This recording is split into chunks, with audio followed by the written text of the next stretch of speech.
Selanjutnya, kita akan bersama-sama mendengarkan pengantar oleh Komisioner Bidang Strategi dan Riset, Komisi Informasi Pusat Republik Indonesia, Ibu Rospita Vici Pauline. Padanya dipersilakan.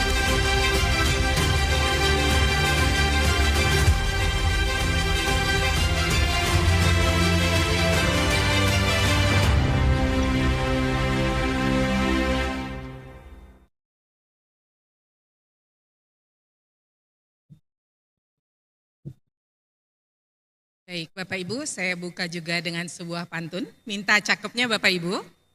Belum. Buah mangga, buah semangka, jadikan oleh-oleh dari Jakarta. Anugerah dan launching IKIP bukan hanya sekedar angka, tetapi memastikan keterbukaan dijalankan dengan nyata.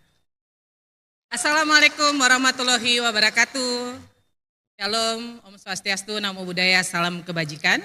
Yang saya hormati Bapak Ibu para Menteri Wakil Menteri Kabinet Merah Putih, yang saya hormati Wakil Ketua Komisi 1 DPR RI Bapak Dev Laksono, yang saya hormati Bapak Ibu Komisioner Komisi Informasi Pusat, Bapak Doni Yusgiantoro Ketua KI Pusat, Bapak Arya Sandiuda Wakil Ketua KI Pusat, Bapak Handoko Agung Saputro Komisioner Bidang Hubungan Kelembagaan dan Tata Kelola selaku Koordinator Penyusunan Monef KI Pusat, Bapak Sawaludin, Komisioner Bidang Penyelesaian Sengketa Informasi Publik, Ibu Samrotunaja Ismail, Komisioner Bidang Sosialisasi, Edukasi, dan Komunikasi Publik, Bapak Gede Narayana, Komisioner Bidang Regulasi dan Kebijakan Publik. Yang saya hormati Sekretaris Komisi Informasi Pusat Ibu Nunik Perwanti, Bapak Ibu Pimpinan Badan Publik, atasan PPID maupun PPID utama dari Kementerian, Partai Politik, Lembaga Pemerintah dan Lembaga Pemerintah Non-Kementerian, lembaga non-struktural, pemerintah provinsi, badan usaha milik negara atau yang mewakili. Yang saya hormati Bapak Ibu Ketua, Wakil Ketua dan Komisioner Komisi Informasi Provinsi se-Indonesia, Bapak Ibu kelompok kerja daerah dari 34 provinsi Indonesia, para tim ahli dan atau expert konsil IKIP 2025, Bapak Yosep Adi Prasetyo, Bapak Antonio Prajasto, Bapak Frans Sudiarsis, Ibu Rohihatul Aswida, Ibu Desiana Samosir, Bapak Erianto, dan Bapak Romanus Ndaolendong. Yang saya kasihi para tim penulis IKIP 2025, Mbak Ira Guslina Sufa, Mbak Tri Mardiana, dan Mas Fernando. Yang saya kasihi teman-teman media cetak dan media elektronik, seluruh jajaran Sekretaris Komisi Informasi Pusat yang saya banggakan, serta seluruh tamu undangan yang tidak dapat saya sebut satu persatu, namun tidak mengurangi rasa hormat saya kepada semua yang hadir pada hari ini. Selamat siang, salam sehat, salam sejahtera buat kita semua.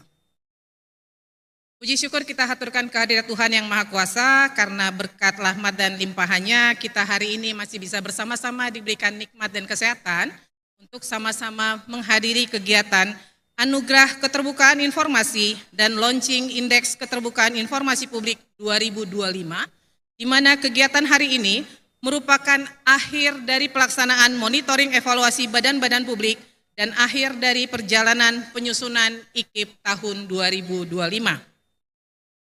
Bapak Ibu para undangan yang saya hormati, keterbukaan informasi publik menjadi suatu keharusan dalam berbagai aspek kehidupan, terlebih setelah lahirnya Undang-Undang Nomor 14 Tahun 2008 tentang keterbukaan informasi publik.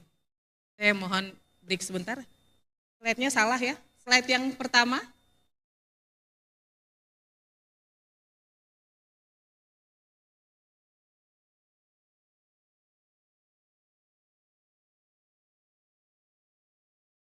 Gagasan untuk menghadirkan informasi publik yang benar, akurat, dan bertanggung jawab menjadi tak terhindarkan.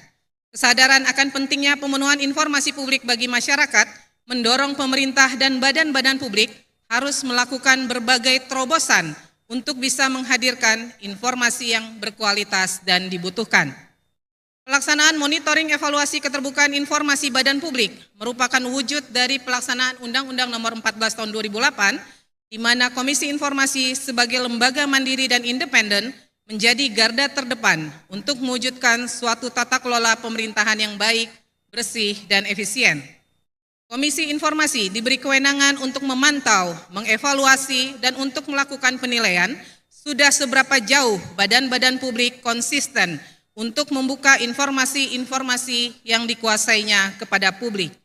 Untuk itulah Komisi Informasi Pusat melaksanakan monitoring evaluasi badan publik sebagai upaya untuk mendorong agar semua badan publik melaksanakan amanah keterbukaan informasi sesuai dengan prinsip-prinsip yang tertuang di dalam Undang-Undang KIP dengan parameternya transparansi, akuntabilitas, dan partisipasi masyarakat.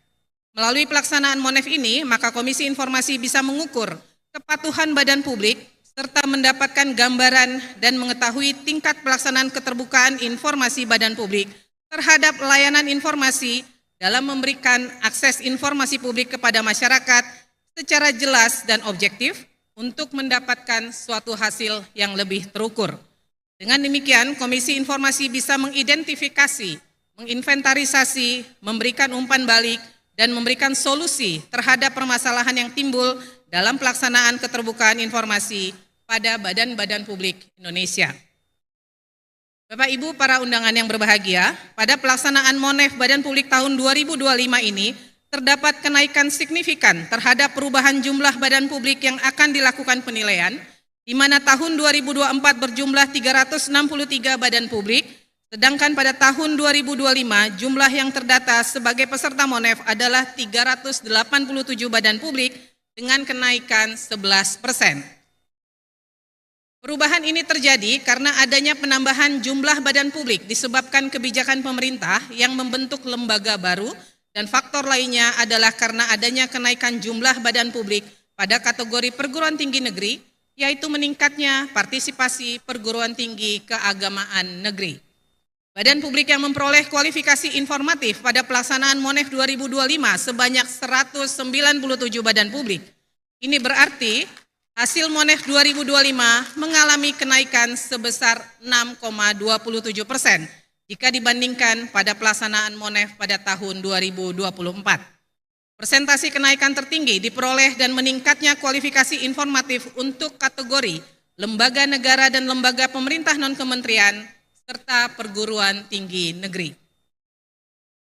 Bapak Ibu para undangan yang saya hormati, sejalan dengan pelaksanaan MONEF Badan Publik, Komisi Informasi Pusat juga melaksanakan penyusunan Indeks Keterbukaan Informasi Publik atau yang disebut IKIP, di mana IKIP merupakan helikopter view untuk memotret badan-badan publik dari tingkat provinsi sampai ke kabupaten, kota, dan desa di Indonesia. Pengukuran indeks ini dilakukan untuk mendapatkan data, fakta, dan informasi tentang bagaimana pelaksanaan keterbukaan informasi publik di 34 provinsi Indonesia, serta upaya-upaya pemerintah Republik Indonesia dalam melaksanakan kewajibannya atas informasi publik. Dalam pelaksanaannya, IKIP juga memberikan gambaran disparitas, baik antara pemerintah pusat dengan daerah maupun antar daerah, juga kesenjangan yang terjadi antara desa dan kota, antara Jawa dengan luar Jawa, atau kesenjangan antara wilayah barat Indonesia dengan wilayah timur Indonesia. Secara lebih jauh, IKIP diharapkan dapat menjadi katalis dalam mendorong pelaksanaan keterbukaan informasi publik di segala tingkatan pemerintahan secara merata dan memberikan masukan serta rekomendasi bagi masyarakat untuk berpartisipasi dalam penyusunan kebijakan dan program pembangunan. Bapak Ibu yang saya banggakan, indeks ini menganalisis 3 aspek penting yang mencakup kepatuhan badan publik terhadap Undang-Undang KIP, persepsi masyarakat terhadap Undang-Undang KIP maupun haknya atas informasi, dan kepatuhan badan publik terhadap pelaksanaan keterbukaan informasi, terutama kepatuhan dalam melaksanakan putusan sengketa informasi publik untuk menjamin hak masyarakat atas informasi. Aspek yang diukur adalah relevansi keterbukaan informasi bagi politik, ekonomi, dan hukum, di mana ketiga hal ini merupakan bidang-bidang penting yang menjadi pondasi kehidupan berbangsa dan bernegara, sehingga harus disorot secara tajam. Dapat saya sampaikan, tahun 2025 merupakan tahun kelima penyusunan IKIP, di mana hasil IKIP nasional tahun ini berada pada skor 66,43, turun 9,22 poin dari tahun 2024 yang berada pada skor 75,65. Berdasarkan hasil indeks di tahun 2025 ini, tidak terdapat provinsi yang memperoleh skor IKIP dalam situasi baik. Terdapat 21 provinsi yang memiliki skor di atas skor nasional dengan 5 perolehan nilai tertinggi daerah, yaitu Provinsi Daerah Istimewa Yogyakarta, Nusa Tenggara Barat, Kalimantan Barat, Jawa Barat, dan Jawa Tengah. Serta 5 provinsi berada pada kategori buruk, yaitu Bengkulu, Sulawesi Utara, Maluku, Papua, dan Papua Barat. Kelima provinsi terendah ini berada jauh di bawah rata nasional, menandakan adanya tantangan struktural dan kultural yang signifikan. Rendahnya skor dapat disebabkan oleh terbatasnya kapasitas PPID, lemahnya regulasi daerah terkait keterbukaan informasi, serta rendahnya literasi publik dan akses terhadap infrastruktur digital. Terdapat 21 provinsi yang memiliki skor di atas rata nasional, menunjukkan bahwa mayoritas daerah sudah mulai membangun sistem transparansi dan pelayanan informasi publik yang cukup baik. Sementara 13 provinsi berada di bawah rata nasional, menandakan bahwa sekitar sepertiga wilayah Indonesia masih tertinggal dalam praktek keterbukaan informasi publik.